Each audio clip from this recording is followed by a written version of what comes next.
Buenas tardes, estimada y estimado radioescucha. Les doy la más cordial bienvenida al programa Conciencia Universitaria. Hoy, miércoles 26 de octubre de 2016, yo soy Octavio Aristeo López.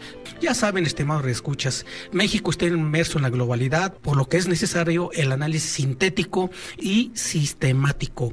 Es necesario, por ello, los contenidos sociales y políticos deben poseer un alto grado académico para elevar la cultura cívica y la conciencia social. Ese es nuestro objetivo. Este programa se caracteriza por su contenido de calidad. Entonces, el contenido que desarrollamos en el programa Conciencia Universitaria están relacionados con la academia, comunicación política, liderazgo, ciencia, análisis, reflexión, para tratar los problemas sociales y sugerir soluciones a ellas. Como ya saben, aquí nuevamente está el maestro Erwin Rodríguez Díaz, profesor de la Facultad de Ciencias Políticas y Sociales de la Universidad Nacional Autónoma de México, pues para seguir platicándonos sobre el origen, cuál es nuestro origen como mexicanos, en relación al descubrimiento, a la conquista, y hoy vamos a tocar en parte de la colonia, que es inmenso hablar sobre estos temas, pero haremos todo el esfuerzo para lograrlo. Ya saben que el maestro es un apostolado, formador de seres humanos tolerantes y creativos, inicia debates y fomenta la reflexión, estudia los movimientos sociales y fortalece la democracia, porque es parte de la ciencia. La ciencia fortalece la democracia y los dogmas forman dogmáticos, y no queremos caer en esa esfera de los dogmáticos, porque bien lo señalaba Aristóteles, el famoso filósofo griego, que la ciudad existe por naturaleza y que el hombre es un animal político que vive en comunidad. Es entre los animales el único que tiene palabra, tiene el saber de lo bueno y de lo malo, de lo justo y de lo injusto. Así pues, cuando el hombre llega a la perfección, es el mejor de los animales. También es el peor de todos cuando está divorciado de la ley y la justicia. De aquí que cuando nosotros desarrollamos estos temas, no perdemos de vista, estimados radioescuchas, que existe una problemática en el conocimiento y en la información, porque muchos intelectuales son dependientes del gobierno, como siempre lo he manifestado, viven del gobierno. Esto no les permite tener dignidad ni tener opinión divergente y crítica. Por ello, los que trabajan en el gobierno o en periódicos vinculados al gobierno están limitados. Es difícil aceptar esta situación, que no pueden ejercer la libertad de expresión. Gobernantes que premian o castigan con su gasto publicitario y medios y periodistas que dependen de ese pago para ser libres son vulnerables y aceptan la visión de la versión autorizada. Además, el aparentar ser intelectual es un modo de vida y es un modo de vida, y de ahí vive mucha gente. La vez pasada, estimados escuchas, estuvimos hablando sobre el descubrimiento, sobre el Sol como un centro, de acuerdo a la teoría heliocéntrica, donde está vinculada la astrología, la astronomía, y en relación a ello cómo se descubrió América con la expansión del comercio de aquella época, y que actualmente sigue funcionando, o sea, el comercio expande y llega a lugares a veces que no nos imaginamos. Ya quieren, por ejemplo, comerciar los planetas que se están descubriendo y que van en la conquista de estos planetas. Entonces, el capitalismo es así, es expansionista. De ahí que hay que tener cuidado con los norteamericanos, porque están expandiendo hacia México. Eso nos explican muchas cosas. Entonces, hablamos también sobre esta religión, sobre la divinidad, sobre este encuentro de choques entre las dos grupos, entre los europeos y los nativos de de América Latina y que somos descubrimiento somos producto de ese descubrimiento y de la conquista. También tocamos algo de Tenochtitlan, sobre el imperio mexica, sobre la espada y la cruz, donde existe el quinto sol, de ese quinto sol en el cual se fue apagando y se aceptaba otro tipo de culturas, otro tipo de técnicas, porque al fin y al cabo los españoles trajeron técnicas y también trajeron enfermedades. Por ahí existen varios escritos de historiadores que hablan que el caballo tuvo algo mitológico, algo divino en la conquista de México. De ahí que también a mí me quedó un tema en el cual yo quisiera seguir desarrollando, el origen del paternalismo mexicano, ese paternalismo en el cual pues seguimos a veces teniéndolo presente y que nos impide a veces ser productivos. Pero tiene su origen, tenemos un origen, tenemos una historia que nos explica. De ahí que esa resistencia también que existía y que existe con la élite, con la nobleza, donde la lucha de estas élites, la resistencia de ellos a veces se convierte en fiesta, y donde los pochtecas, que eran los comerciantes prehispánicos, bueno, funcionaron adecuadamente para la expansión de este imperio mexica, y donde se buscaba el tributo, y también provocó esta conquista con la división interna. Pero al respecto, yo aquí tengo un libro del maestro Erwin Rodríguez Díaz que se llama Octavio Paz, Pensar el Tiempo. Es un libro muy interesante, les recomiendo su lectura, ya que nos habla aquí de la conquista, el maestro Erwin Rodríguez, tomando como las reflexiones de Octavio Paz, por supuesto, y habla sobre el mundo novohispano, sobre la colonia, sobre la historia, cultura y poder, Paz y el sistema político mexicano, o sea, como Paz veía el sistema político mexicano. Entonces, y otros más, o sea, es un cúmulo de pensamientos y de tesis que desarrolla Octavio Paz, y que el maestro Erwin Rodríguez Díaz pues nos lo explica con mayor detalle en el transcurso del libro. Pero pues le doy la bienvenida nuevamente al maestro Erwin Rodríguez Díaz, profesor de la Facultad de Ciencias Políticas y Sociales de la Facultad de Ciencias Políticas y Sociales de la Universidad Nacional Autónoma de México. Qué interesante el libro, Erwin, y que abarca y que también Octavio Paz ha estado muy interesado sobre la época prehispánica, sobre el descubrimiento de América, en relación a ello, en relación al libro, en relación a Octavio Paz. ¿Cómo se refleja este pensamiento? ¿Cómo se lo podemos dar un poquito más claro, más digerible para los radioescuchas? Gracias, Mira, creo que se trata de resumir, de sumar el pensamiento de Paz en torno a distintos temas.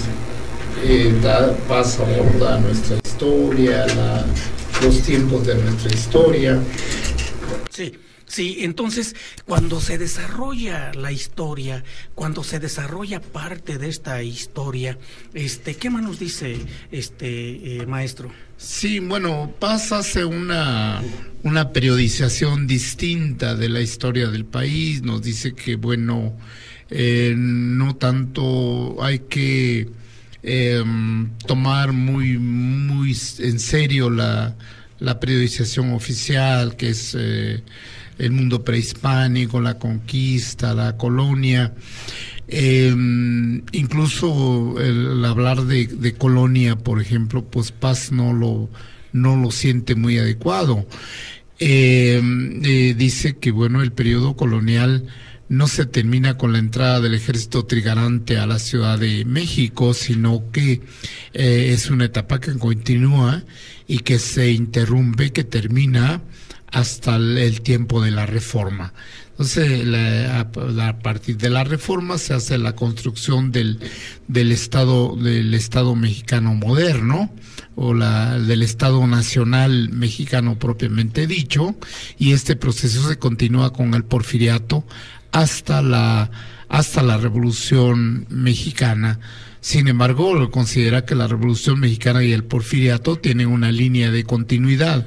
La Revolución Mexicana es en buena medida una secuela del Porfiriato, y nos deja varias improntas, por ejemplo, la cultura mexicana en torno a la necesidad de gobiernos fuertes.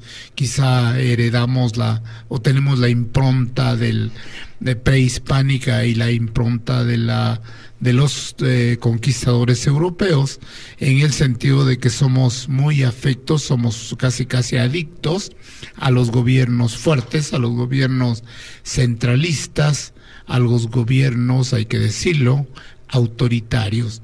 Como que para muchos mexicanos es importante el autoritarismo, es necesario, y que si tuviésemos un dictador sería mejor, porque el dictador no rinde cuentas a nadie y decide sin tanta burocracia, y enfrenta los problemas del país de una manera inmediata, de una manera directa, y como decía, sin tener que dar cuentas a nadie.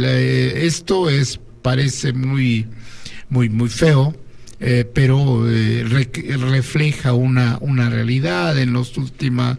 En las últimas encuestas del Latinobarómetro se dice que los mexicanos en su gran mayoría ya comienzan a pensar en un gobierno dictatorial, ¿sí? Un gobierno más autoritario que ponga orden entre los mexicanos, que requieren un gobierno de decisiones verticales, decisiones fuertes, un gobierno físicamente fuerte.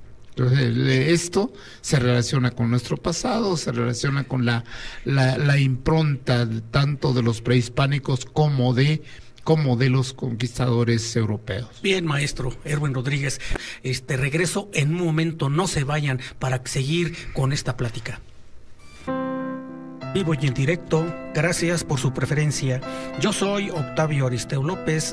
Pues sí, estamos en una plática muy interesante con el maestro Erwin Rodríguez, y yo sí le pediría al maestro, mi querido maestro, que nos dijera dónde podemos conseguir su libro, dónde podemos conseguir este hermoso libro que escribiste, maestro Erwin Rodríguez Díaz. Bueno, está en la biblioteca de la Facultad de Ciencias Políticas. Sí, ajá. No, el libro no fue puesto a la venta porque lo editó Coneculta y la Cámara de Senadores. Fue algo así como una edición por el centenario de nacimiento de Octavio Paz, pero está ya en digital, como material digital. A ver si en la próxima clase les digo la dirección en donde se puede ver. Físicamente el libro creo que ya se agotó, pero lo vamos a tratar de localizar en qué sitios electrónicos está, y yo les doy la dirección en una sesión posterior. Excelente, maestro Erwin, porque fíjate que en el capítulo 1 aquí rescatas una frase de Octavio Paz sobre la experiencia de la libertad, cuando habla: la historia no es enteramente racional, tiene quizá muchos sentidos, pero la racionalidad de la historia es occidental, y somos nosotros quienes le damos un sentido. Y después, en el mismo capítulo, hablas y rescatas una frase de Octavio Paz en su libro Vuelta al laberinto de la soledad, que dice: hay en México enterrado pero vivo. Mejor dicho, hay en los mexicanos, hombres y mujeres, un universo de imágenes, deseos e impulsos sepultados. Intenté una descripción, claro que fue insuficiente, apenas una ojeada del mundo de represiones, inhibiciones, recuerdos, apetitos y sueños de los que ha sido y es México. Esto lo dice Octavio Paz relacionado con la historia de México, este poeta que hace una descripción en el cual nos trata de que entremos a una visión reflexiva y crítica sobre el paisaje histórico de nuestra historia, y que rescatas en este libro que es de tu autoría, Octavio Paz, Pensar en el tiempo. Pero en cuestión del libro, en cuestión de la propia historia, ¿cómo está esto, maestro Erwin? En aquel tiempo el porfiriato, México era del primer mundo, lo que ahora es de segundo mundo.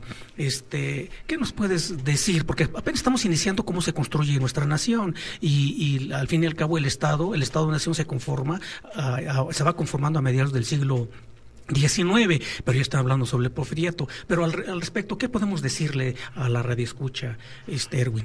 Bueno, y yo creo que no debemos subvalorarnos. Dice Jorge Castañeda y Héctor Aguilar Camín que México es una ballena, en el sentido de grande, al que muchos mexicanos vemos como un ajolote. Eso es como que tendemos a disminuirnos mucho. Yo diría que no estamos en el segundo ni en el tercer mundo. Económicamente estamos entre las 14 economías más grandes del mundo. Geográficamente ocupamos el lugar 12 en extensión. Y culturalmente pues somos un país que tiene una gran variedad de culturas. Yo diría que no es un país de tercer mundo ni de segundo, es un país, está en la OCDE, quizá uno de los últimos lugares de la OCDE, pero finalmente estamos en una situación, digamos, no privilegiada, porque no hay privilegiados ahorita, pero en una situación que debemos tomar, que debemos percibir como de un país realmente importante. Erwin, el ajolote. Perdón. En lo que se refiere al porfiriato, el porfiriato fue el gran tiempo del desarrollo capitalista mexicano. Nuestro país creció mucho, incluso nuestras líneas de ferrocarril pasaron de 500 a 24,000 kilómetros de vías férreas, lo que pues nos pone por encima de muchos países europeos de entonces. Quizá en total de líneas férreas respecto a todo el continente europeo teníamos más o menos la mitad de vías férreas. Teníamos un desarrollo del capitalismo con todo lo que eso implica, muy fuerte. El país estaba lleno de corredores fabriles, de corredores comerciales. Teníamos una banca muy poderosa, teníamos un sistema de haciendas que habían pasado al capitalismo y entre las cuales encontramos la producción azucarera.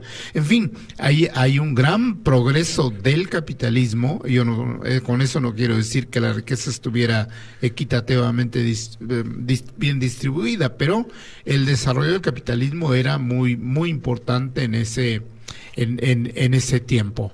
Qué interesante, de los privilegiados, en el cual, bueno, todavía existen ciertos grupos, pero el ajolote, ya ves que es un concepto, es un animalito que siempre es muy estudiado, incluso Cortázar, el propio Carlos Fuentes habla sobre el ajolote para poder identificarnos con mexicanos. Roger Bartra. También. Sí, pero ellos lo ven en el sentido de chiquito. Sí. Lo vemos como un paisito, un país chiquito. Incluso muchos intelectuales dicen este país en vez de decir mi país, ¿no? Yo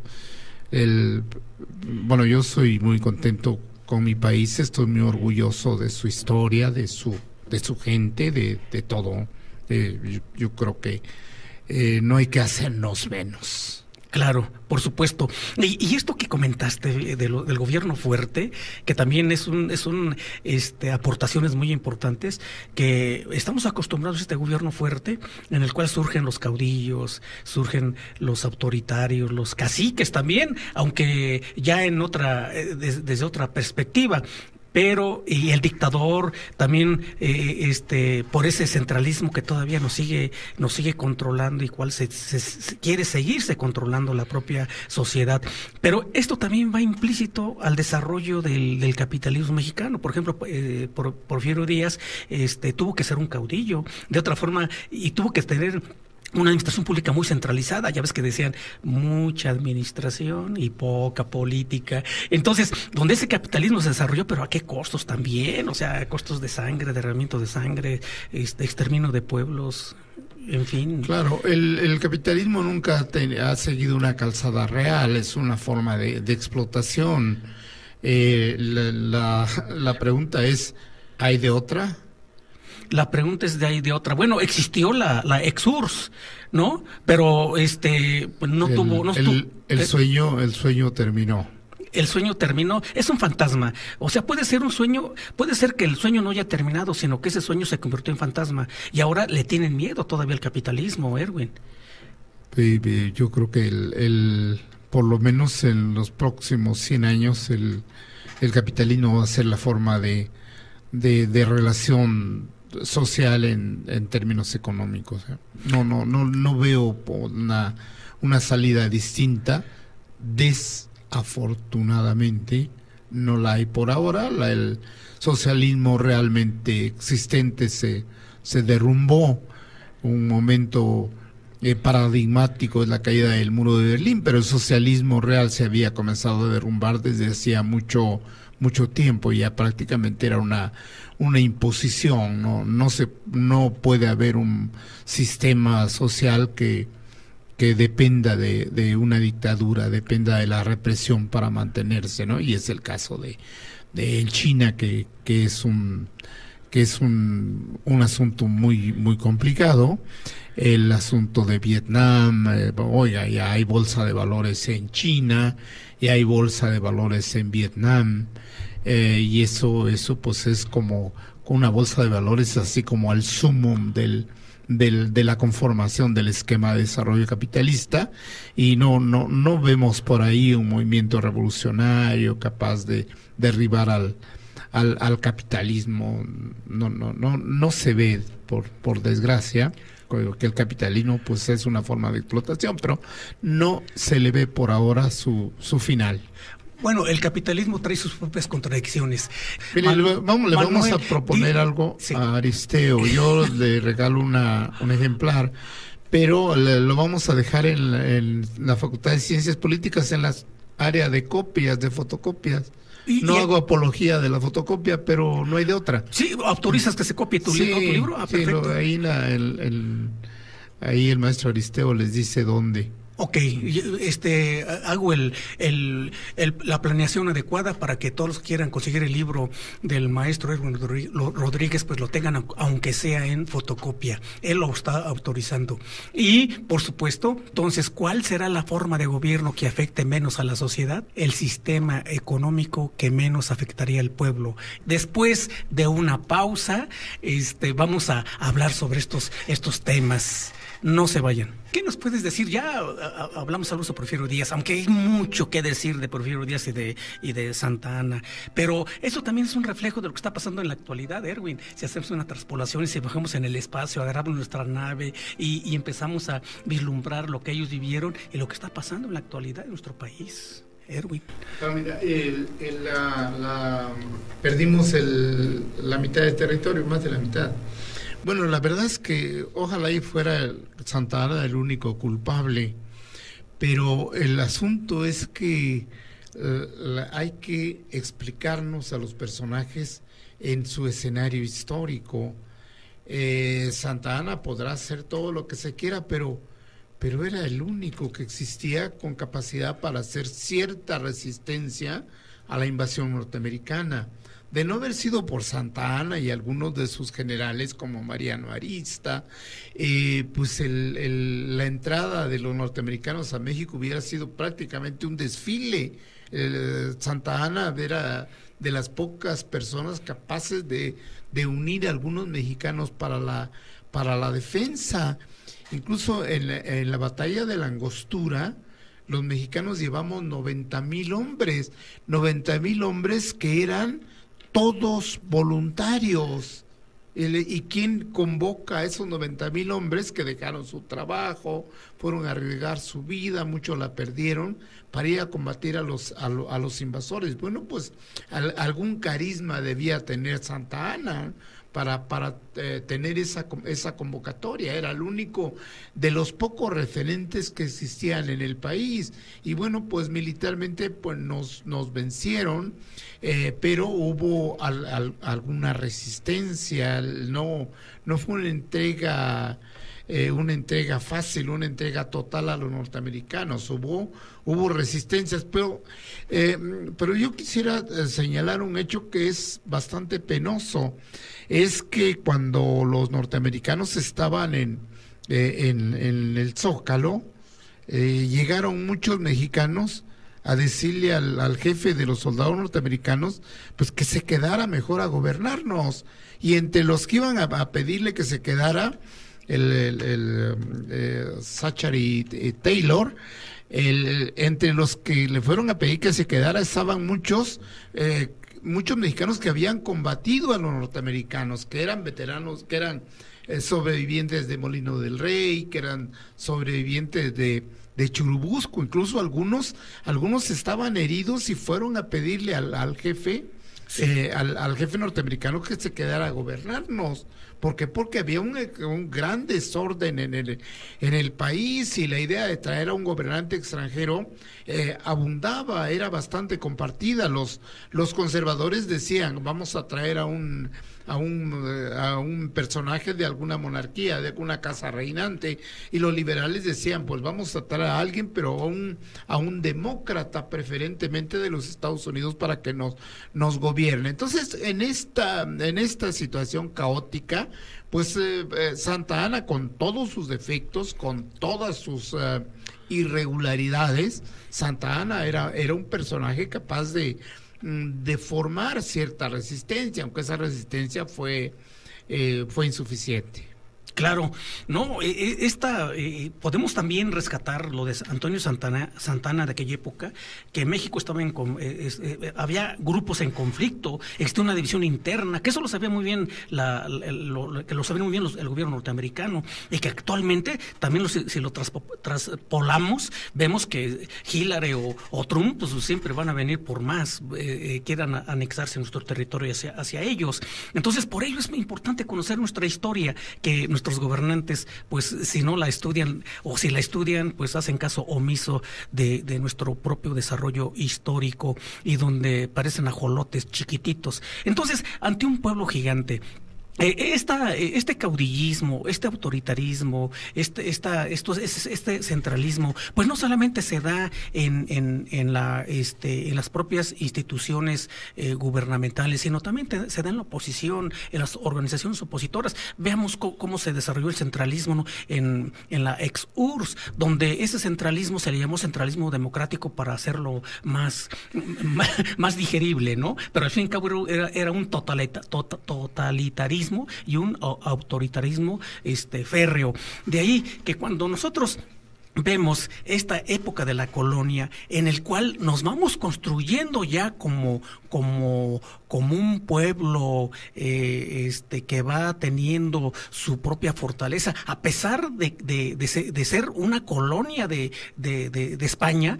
Ya recuerden que nosotros éramos la Nueva España, y nosotros éramos parte de la colonia española, que actualmente también, con las inversiones financieras que tiene nuestro país, pues nos quieren tratar como tales. Entonces, estos virreinatos en los cuales existieron en aquella época, donde si vemos que de 1325 a 1376 existieron estos tlatoanis que gobernaron Tenochtitlan, pero de 1519 hasta 1535, pues hubo gobiernos del virreinato vinculados, y que, por supuesto, el que los imponía, o el que decía tú vas a gobernar, con cierta anuencia de la propia corona española fue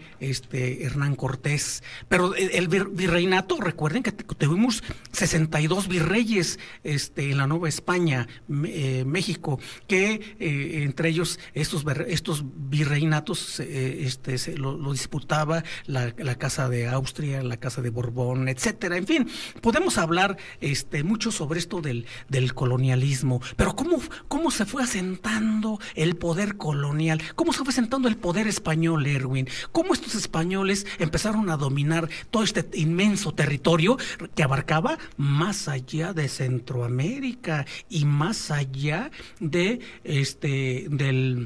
del río Bravo, y que los Estados Unidos, la parte del río Bravo nos lo quitaron, nos lo robaron en 1847, y después pues se va perdiendo todas esas provincias centroamericanas, y que actualmente tenemos el territorio en el cual ahora geográficamente lo conocemos y que nos enseñan mucho en la escuela. Entonces, pero esta época de la colonia, que era un terreno inmenso, ¿cómo podían ellos gobernar? Una estructura política, económica, ¿cómo trataban a los indígenas? Recuerdo que el programa pasado comentabas, Erwin, que Estados Unidos eliminaba a los propios nativos, y aquí no, aquí se les dio trabajo, aquí se les trataba, se les cuidó un poco más, pero al fin y al cabo eran cuerpos productivos, eran cuerpos de explotación, eran considerados como esclavos, pues para trabajar en las encomiendas, ¿no? Bueno, creo que el primer evento es el militar. El militar, si uno lee a Bernal Díaz del Castillo, este señor habla de grandes batallas entre millones de nativos contra unos cuantos españoles con algunos caballos por ahí más o menos hambrientos. La verdad es que esas grandes batallas que narra Bernal Díaz del Castillo están muy exageradas, ¿no? No habían millones de soldados prehispánicos, habían algunos cientos, tal vez algunos miles, pero no eran muchos, y además el armamento era diferente. Entonces los españoles vencieron a los pueblos prehispánicos, pero la victoria española se debe fundamentalmente a las divisiones que habían entre los grupos locales. Habían guerras muy frecuentes entre los mexicanos de Andes, los que después fueron mexicanos, y bueno, consumada la victoria militar, hay que ponerle comillas, porque la mayor parte de los combatientes fueron de los pueblos indígenas, de los pueblos que eran vasallos del Imperio Mexica, vasallos de la parte alta de la pirámide, o sea, del Valle de México. Bueno, estos grupos vieron como una gran felicidad la llegada de los españoles, porque era el tiempo de vengarse del dominio azteca con todas sus implicaciones. Bueno, el segundo evento es la evangelización. Los españoles un poco aquí heredaron algo de la cultura de los árabes. El Islam no plantea necesariamente la destrucción del enemigo, sino que primero hay que tratar de convertirlo. Esta impronta la toman los españoles, y vienen con el cristianismo, no a destruir a los potenciales cristianos, sino a evangelizarlos, en convertirlos en súbditos de la corona española y de la Iglesia Católica, que por cierto, entre la Iglesia Católica y la corona española pues no había mucha diferencia, era prácticamente lo mismo en cuanto a intereses, en cuanto a intenciones respecto a las tierras recién descubiertas. Entonces tenemos pues que la evangelización es un proceso de conquista. Esta evangelización no es individual, es una evangelización que se hace sobre un esquema comunitario. Los españoles convierten a las comunidades en súbditos religiosos y políticos, en súbditos de la corona española, y administran ese poder a partir del manejo de las comunidades. y las comunidades han sido un instrumento, en el caso mexicano, de la dominación externa, y no solo de los españoles. Antes los grupos prehispánicos dominaban a base de control sobre las comunidades. Los españoles retomaron el esquema y después, durante la independencia, se siguió con el mismo proceso hasta la llegada del PRI. El PRI se mantiene en base sobre el control de las comunidades, sobre todo a partir del cardenismo, cuando se distribuye la tierra, pero esa distribución de la tierra se convierte en la base de un esquema de control político sobre los distintos agregamientos de población en México. Excelente, maestro Erwin Rodríguez, pero seguimos con nuestra charla. No se vayan, regresamos después de una pausa. Dice Octavio Paz, ¿no? Hay que reflexionar sobre la historia, no solamente seguir los procesos históricos mecanizados con una línea del tiempo, sino también reflexionar qué significa cada época, qué es lo que estamos realizando. Entonces, cuando menciona el maestro Erwin Rodríguez sobre la estructura agraria indígena y llegan los españoles y quieren cambiar esa estructura agraria, recuerden, estimado de escuchas, que en aquellos tiempos prehispánicos existía el ejido y actualmente sigue existiendo el ejido. Entonces, no han acabado con esa estructura agraria, y la función, dice el maestro Erwin, la función de los españoles es destruir esa estructura agraria para imponerla de ella y pueda existir una mayor producción y tratar de implementar una mejor industria. Pero y en relación a esto, Erwin, sobre el propio desarrollo del colonialismo desde el punto de vista económico, pero desde el punto de vista político, ¿cómo fue que aceptáramos ese paternalismo o aceptáramos esas formas de gobierno dictatoriales, centralistas, caudillistas, autoritarias, que sigue predominando? Estimado, ¿escuchas?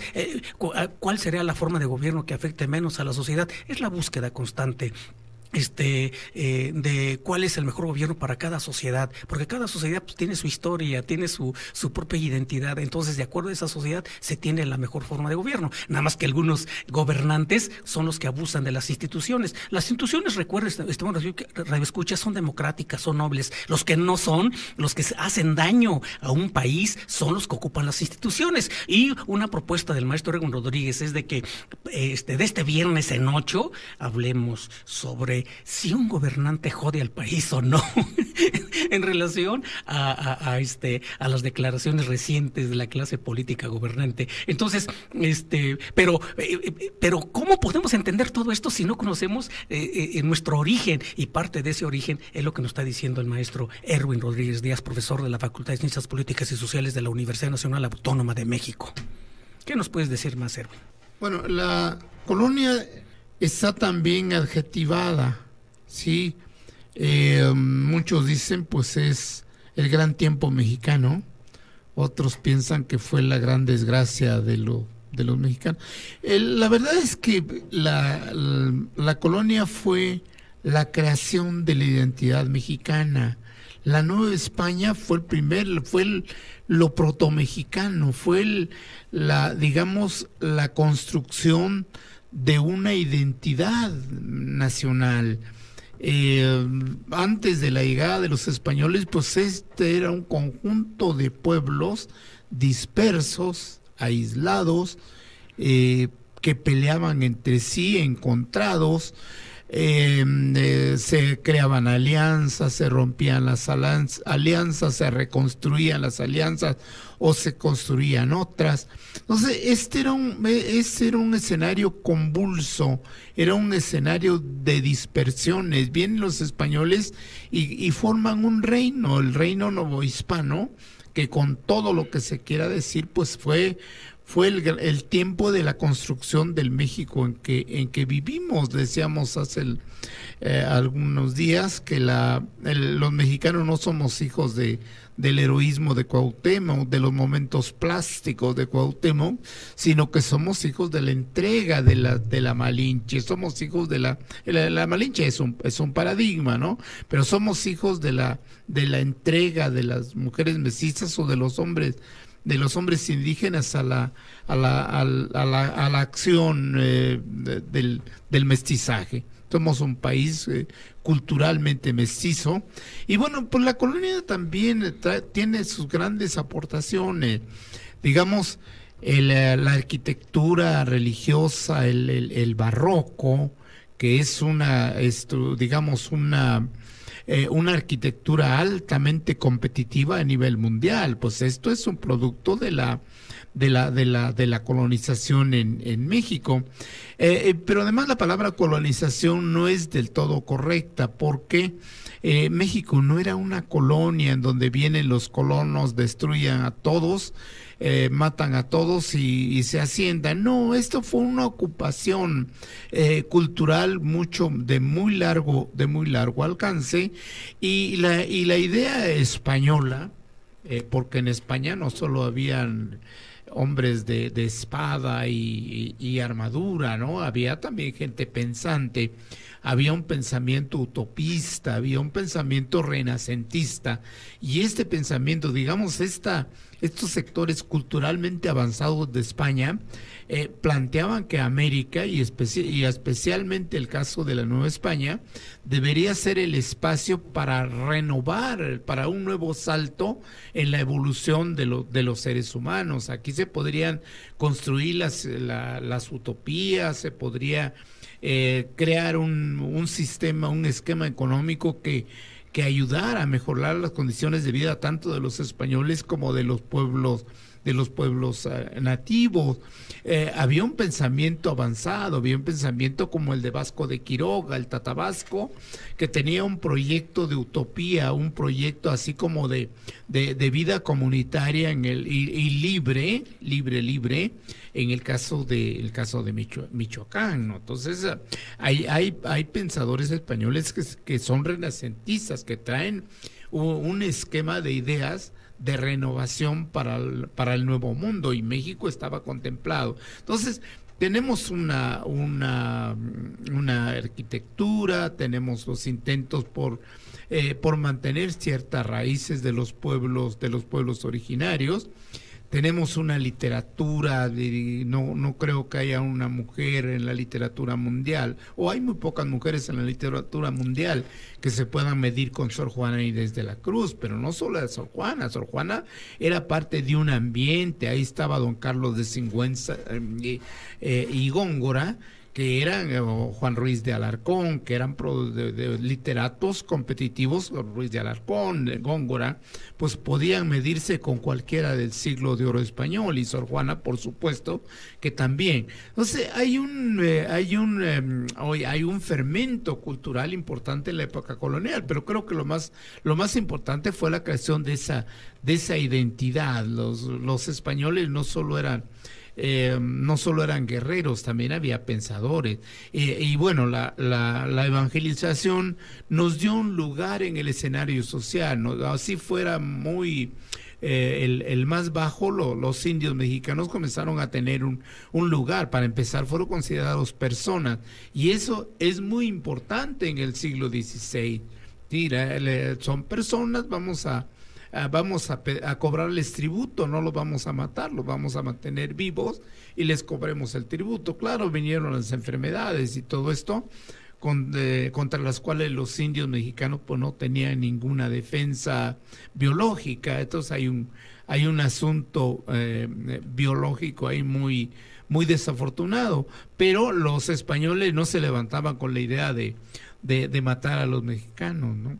De joder a los mexicanos, ¿no? Sí, estaban tratando de mantener la estructura de dominación, digamos, basada en la estructura tributaria. Les pagamos tributo, pero los mexicanos estábamos acostumbrados a pagar tributos, excepto los del Valle de México, que eran los que los cobraban. Muy bien, maestro. Esto es Cátedra Universitaria. Aquí en Conciencia Universitaria habla también el espíritu universitario. Estimados radioescuchas, lo están escuchando aquí en Conciencia Universitaria. Estamos creando conciencia universitaria en vivo y en directo. Nuestro objetivo es proporcionar información certera y verificable. Pues el tiempo se nos va, Erwin. Ya se cumple la hora. Entonces, ¿qué otras últimas palabras quieras decir, Erwin? ¿Algo más? Yo creo que la idea es recuperar la propuesta de Octavio Paz, de pensar nuestra historia, no estarnos peleando con nuestro pasado, sino entenderlo. Dice Octavio Paz que vivimos en un laberinto, estamos buscando un lugar y un tiempo en el que fuimos felices, en el que todos estábamos contentos. Ese lugar no lo vamos a encontrar porque nunca existió, pero si seguimos buscando en el pasado, no vamos a salir del laberinto. Lo que tenemos que hacer es preguntarle al pasado por qué Santa Anna era tan mal militar, por qué los mexicanos no pudimos resistir a los norteamericanos, que no eran muchos más que nosotros, Aquí habían irregularidades, habían problemas de divisiones políticas, de divisiones religiosas, y esto hace que fuéramos una sociedad muy frágil, una sociedad, pero tratemos de situarnos en ese tiempo histórico. Hay una realidad social que no, sobre la cual nadie podría saltar, nadie podría evadirse de esa realidad. Entonces necesitamos conocer nuestra historia, necesitamos filosofarla, y esto, dice Octavio Paz, es llenarla de preguntas como lo propusiera don Justo Sierra. Gracias, maestro Erwin Rodríguez Díaz, profesor de la Facultad de Ciencias Políticas y Sociales de la Universidad Nacional Autónoma de México. Saludos a todos. Hasta pronto, amigas y amigos. Estamos creando conciencia universitaria.